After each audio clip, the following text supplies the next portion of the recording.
Kita sambung kepada sistem limfatik. Okay, sistem limfatik ni dia ada kaitan dengan sistem imun.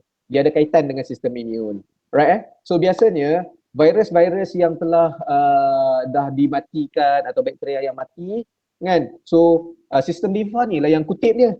Kan? Dia kutip and then dia akan bawa ke mana? Dia akan bawa ke buah pinggang kita. So that kita pun akan buang melalui air kencing, urine kita ataupun through kita punya najis kan. So sistem limfa ni lah dia yang orang kata apa macam carrier. Dia nampak macam salur darah tau. Tapi salur darah dia mengangkut oksigen, dia mengangkut nutrien-nutrien, glukos, protein dan sebagainya kan, betul kan? Itu salur darah. Tetapi limfa dia mengangkut orang kata apa? Hasil pencernaan, okey, yang mana yang maybe yang tak perlu lagi dah, okey, and then juga yang virus dan bakteria-bakteria yang mana yang dah mati. So that sebab dia ada cecair dalam saluran dia. So cecair tu lah yang mengangkut semua yang benda-benda asing yang tak perlu lagi, yang toksik dalam badan kita untuk dikeluarkan dalam tubuh. So that dia angkut and dia bawa ke buah pinggang dan juga ke usus besar kita tu untuk kita nyahkan daripada tubuh. So itu sistem limfa. Alright. So ni tak ada apa-apalah, saya just nak bagi tahu fungsinya sahaja. Alright. Itu sistem limfa. Kita skip je, yang mana yang boleh cepat kita cepatkan. Respiratory saya rasa kita tak perlu cerita panjang sangat kot. Sebabnya yang ni saya rasa ini anatomi biasa saja, bermula daripada larynx, pharynx apa semua ni. Ini tak ada nothing orang kata apa yang kita nak sentuh banyak, tapi saya akan sentuh benda ni lebih banyak dekat orang kata apa dekat jantung nanti Alright kita skip yang ni sebab yang ni common je, tak ada apa. It's just nak memperkenalkan sistem pernafasan daripada hidung sampailah ke dalam paru-paru paru-paru dan sel yang paling yang dekat paru-paru dia punya tempat kita nak orang kata apa full oksigen yang masuk tu dia sampailah kat hujung tu dekat alveolus. Okey dekat alveolus ataupun alveoli. Right. Actually ni ada video tapi video ni agak panjang dan saya rasa apa yang video ni cuba sampaikan adalah sama dengan apa yang saya sampaikan. Is it perlu lagi ke nak tayang video ni? Konten dia sama. Apa yang kita discuss ni sama je. Saya rasa tak perlu kot sebab video dia panjang. Honestly speaking, saya dah tengok video dia dekat 6-7 minit tak silap saya. Kan? Alright okay, link ni saya rasa kalau nak ni mungkin boleh minta dekat sebab dia dalam slide. Saya rasa yang ni saya tak pasti saya nak ambil dekat mana. So mungkin boleh try minta dekat Cik Freddy lah nanti kalau dia ada sumber tu. Tak apa, kalau kita ada masa nanti hujung kita patah balik. Boleh Okay, kat video tu. So right, kita go dulu. Okay, sistem pencernaan pun saya rasa ini pun sama, tak ada apa-apa sangat. Semua orang tahu, takkan nak cerita kot. Masuk ikut mulut, masuk esophagus.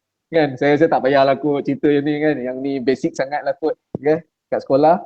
Right so fungsi-fungsi ni pun I think it's very direct, you can understand easily. So kita skip this one tentang sistem pencernaan. Alright, sama juga dengan sistem urinary, okay, perkumuhan kita. So tak ada apa-apa, macam saya cerita tadi, buah pinggang kita, dia macam filter.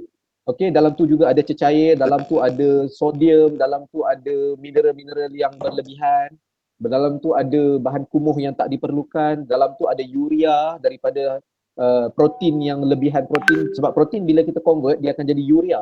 Urea tak boleh simpan dalam tubuh sebab dia bahaya, dia toksin. So that yang nak keluarkan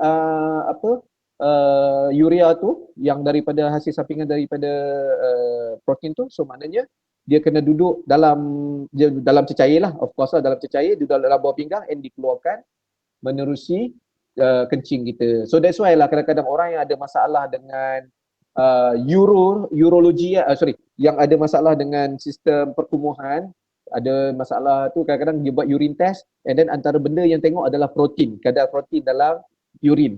Okay, tu antaralah kalau kata protein tinggi lebih pada nilai tertentu dan mungkin ada komplikasi tertentu lah. Yang tu urologis punya kerja.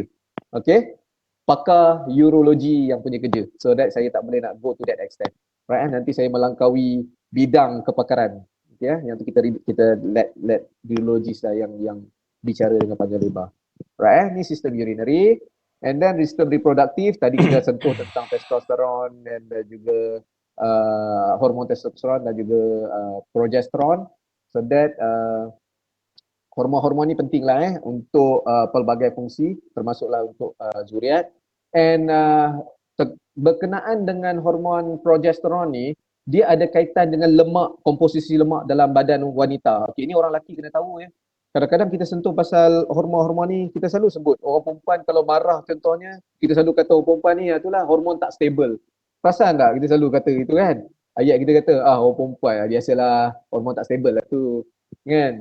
Ayat yang betulnya sebenarnya orang lelaki pun sama, hormon pun tak stable. Itu yang betul. Sebabnya orang lelaki pun banyak je hormon dia, sama je dengan orang perempuan, sama. Right? Beza dia jenis hormon saja. Hormon lelaki, hormon perempuan iaitu testosteron dan juga progesteron. So my point is, kalaulah orang lelaki tu moody, kan, kita pun boleh cakap, alah hormon tak stable lah tu, kan. Sama je, tak salah pun boleh kata kepada orang lelaki. Okay, kita jangan salahkan orang perempuan je.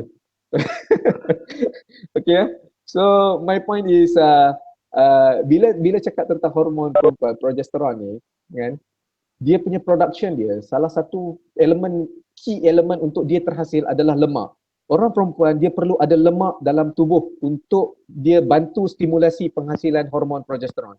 Sebab tu orang yang terlalu kurus, orang perempuan yang terlalu kurus ada kebarangkalian besar juga untuk mengalami masalah kitaran haid. Orang yang terlalu obes dan mempunyai jisim lemak yang berlebihan pun boleh menyebabkan gangguan pada period cycle. So what I'm trying to say is that fat is essential dalam tubuh wanita. Lemak adalah perlu dalam tubuh wanita, tetapi pada kadar yang bersesuaian. That's my message. Right?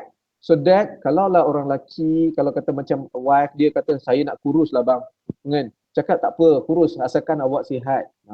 Kan? Janganlah sampai dia punya kurus tu dia kata, saya ni tak cukup kurus lagi bang, saya nak kurus macam heroin Korea tu bang. Yang jalan kalau jentik tulang dia pun patah bang. Saya nak macam gitu. Contoh.